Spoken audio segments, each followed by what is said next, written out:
Tuhan penyelidik hati.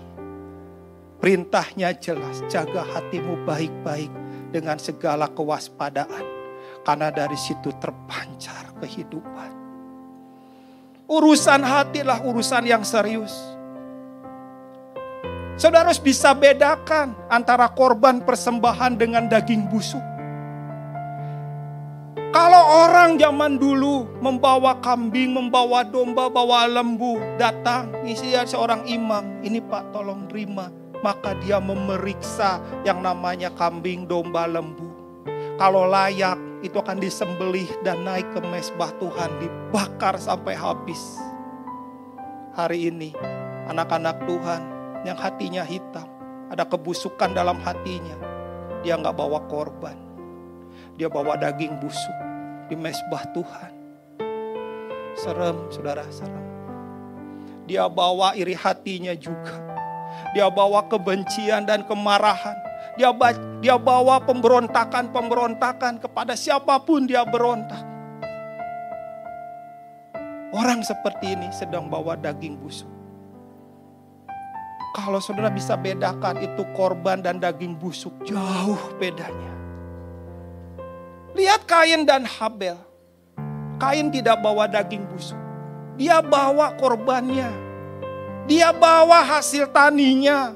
Bahkan lebih keren dibandingin dengan mezbahnya Habel. Tapi persoalannya bukan masalah apa yang dibawa oleh Kain. Tapi bagaimana cara hidup Kain di hadapan Tuhan. Jangan juga masukkan daging busuk dalam rekeningmu. Loh, gimana caranya? Bisa dong uang markup. Uang korupsi, uang nyuri, itu merusak rumahmu. Yang gini-gini harusnya anak-anak Tuhan dah tahu. Tapi nyatanya nggak gitu. Dalam dunia bisnis beda dengan dunia pendeta. Dalam pendeta mah haleluya, di luar halelupa. Nggak tahu itu barang Spanyol setengah nyolong. Nggak bisa bedain itu uang korupsi, itu barang nyuri. Yuk dibeli kan harganya miring. Sorry bro, sorry. Buat saya itu daging busuk.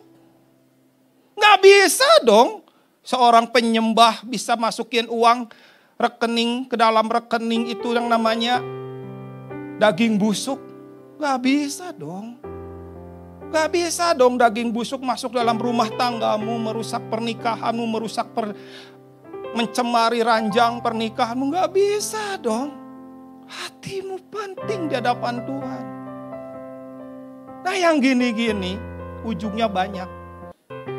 Ujungnya kau gak melakukan kehendak Tuhan walaupun diam dalam gereja 24 jam kali 7 kali sekian tahun. Kenapa? Karena seperti 38 tahun yang berbaring di kolam Bethesda. Hanya menyaksikan gak ngalami. Hanya melihat gak mengalami. Hanya melihat Tuhan bergerak tapi gak mengalami. Lumpuh secara rohani. Kenapa? Karena masalah problem hati ini. Nah yang gini-gini saudara, hati-hatilah. Jangan anggap sepele. Jangan menganggap dalam sebuah ibadah saudara mengalami Tuhan. Belum, Tuhan melihat hati. Para pelayan juga sama. Jangan sibuk melayani rumah tanggamu di rumah kering-keringan. Mana bisa rumah tangga kering hidupmu subur. Kalau rumah tanggamu subur, pasti hidupmu subur. Secara rohani kalau rumah tanggamu di rumah, duduk sebentar aja dengan keluarga, 5 menit langsung bertengkar. Kenapa bisa begitu? Anak orang lain diurus, anak sering gak keurus. Orang tua orang lain diurus, orang tua sendiri kapiran. Orang tua orang lain masuk surga. Mamahmu, papahmu mati gak disayang. Gak kenal kebenaran. Saya kasih tahu. Orang Kristen sejati mengurus banyak orang.